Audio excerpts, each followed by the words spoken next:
Bom dia novamente, buscadores! Hoje continua sendo 3 de abril de 2024. Eu, Ana Paula Magalhães, prestes a entrar no meu trabalho e estou com muita vontade, inspirada, para falar a respeito de compulsão alimentar.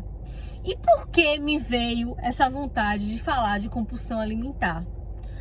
Porque temos um novo produto no mercado, que é um derivado canabinoide e extraído. Todo mundo sabe que a cannabis sativa tem mais de 50 princípios ativos, E o que a indústria está prometendo agora da medicina canábica com relação a esse elemento específico é o controle da compulsão alimentar através do uso, e a forma de apresentação pode ser em óleo, como a gente já está habituado, mas também agora em gomas, que eles chamam de gumes ou jujubas, Deixar mais claro para nós brasileiros, seriam jujubas, com esse elemento e que controlaria a compulsão alimentar.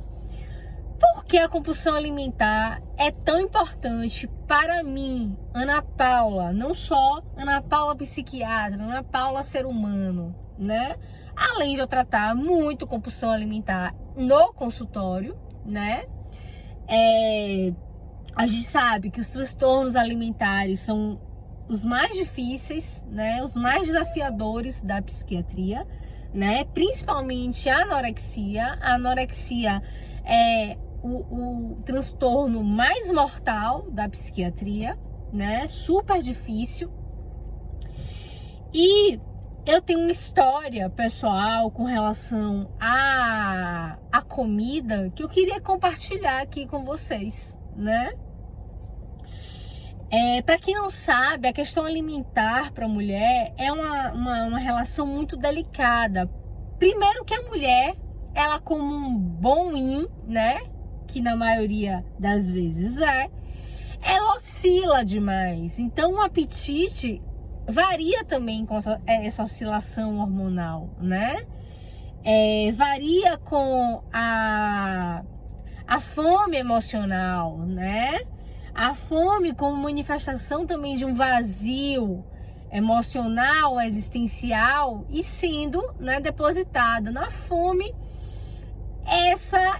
esse sintoma, Isso para a mulher é muito pronunciado, Essa fome emocional.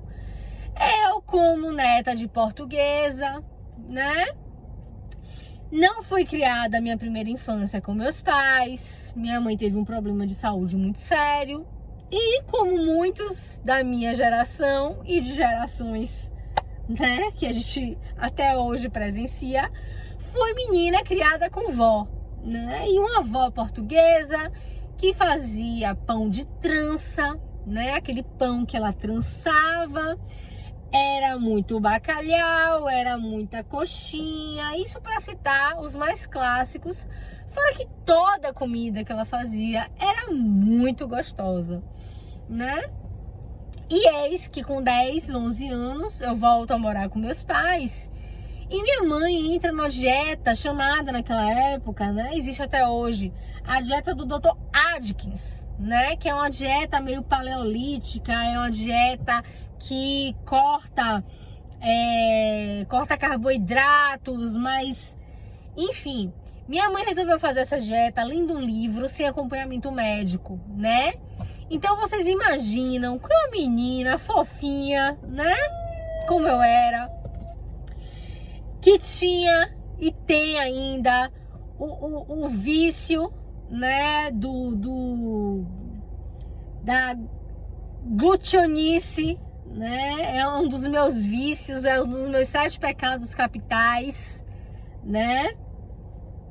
A voracidade, o excesso de apetite, e por isso também que eu me tornei cetogênica, porque ser cetogênica é uma forma de dizer pro meu corpo, dizer pro meu ego, você não me controla, né? Então por isso que hoje eu vivo uma restrição de carboidrato, além de todo o histórico de câncer que eu tenho na família. Tem essa questão filosófica para mim, né? De desafio mesmo, de colocar o meu corpo, o meu ego no lugar dele, né? Trazendo o meu ser, o meu self à frente disso, né? Todo o histórico de câncer que eu tenho e toda a consequência que eu sinto quando eu como glicose, porque eu me inflamo toda. Então, meu corpo já não tolera mais carboidratos, né? Então, me tornei cetogênica. Mas, voltando aqui pra minha história, né? Vocês imaginam que uma criança criada com vó, fazendo pão caseiro em casa, né? De uma hora para outra, a mãe compra. O mercado é o seguinte: berinjela, abobrinha, limão, alho, cebola, ovo sem a gema, que depois eu vou conversar com vocês sobre a máfia da indústria alimentícia, tá certo? O que aconteceu nos anos 80, né? Foi uma atrocidade a pirâmide alimentar. Eu ainda vou trazer isso aqui, outro dia eu trago, né? Mas o que tinha? Farinha, ainda existia, porque eu acho que, né, farinha quando você compra dura um ano, então, e pipoca. Era essa o mercado da minha casa. E eu fui uma criança que passei a comer todos os dias farofa de ovo e pipoca. De manhã, de tarde e de noite. Porque meu paladar não estava habituado a comer berinjela, a comer abobrinha, a comer jiló, né? E foi uma forma abrupta. Foi assim, minha mãe leu um livro, em uma semana eu sou Dr. Atkins, eu vou fazer a dieta do Dr. Atkins. E não à toa, minha mãe teve uma hipoglicemia à noite, que a cena que eu me lembro é meu pai carregando minha mãe, né, desacordada, eu ficando e meu irmão com o vizinho, né, os vizinhos cuidaram da gente, minha mãe foi levada para o hospital com a hipoglicemia, quase morreu, né? E mesmo assim, continuamos a comer o ovo sem a gema. Menos eu, que fazia o ovo escondido e com farofa, né? Com, no máximo, azeite de oliva, porque manteiga também era banida de casa. Resultado, né? Não precisa falar muito. Eu desenvolvi uma compulsão alimentar, né? Desenvolvi uma compulsão alimentar. Me tornei bulímica durante 15 anos da minha vida. Sofri bulimia, né? Por muito pouco não entrei no anorexia, por muito pouco mesmo. Porque eu me lembro que eu ia pra escola com o shake. Naquela época se chamava diet shake, né? Eu não almoçava e eu tomava esse inferno horrível, triste, medonho desse diet shake. E aqui se eu tô expondo isso pra vocês, né? Porque eu trabalhei muito em terapia isso, né? Hoje eu consigo falar sobre isso. E com o intuito de ajudar outras meninas que talvez passem por isso também. Porque eu fiquei por muito pouco, né? De desenvolver uma anorexia. E depois fiquei muitos anos, né? Sofrendo com bulimia, né? Porque a distorção da imagem corporal leva a isso, né? E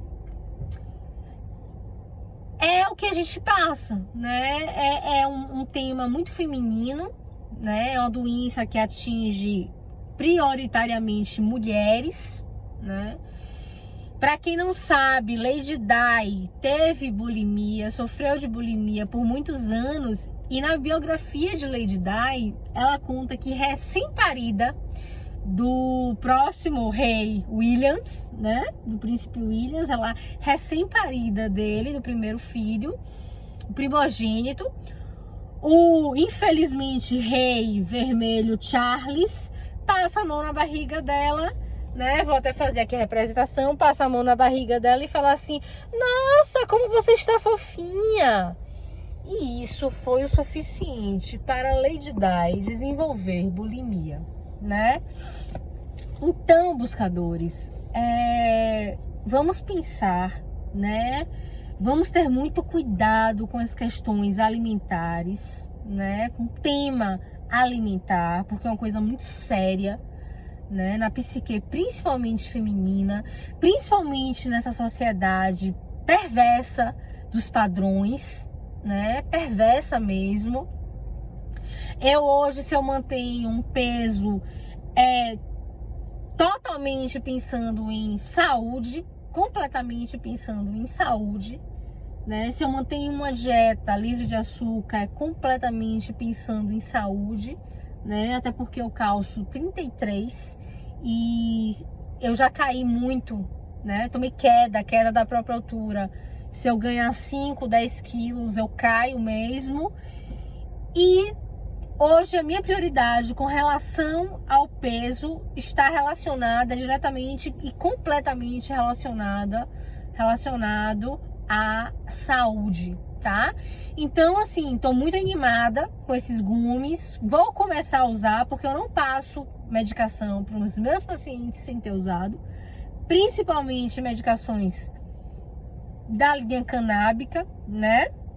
Então, vou começar a usar esses gumes e trago mais notícias para vocês, tá certo? Sobre e com relação à compulsão alimentar.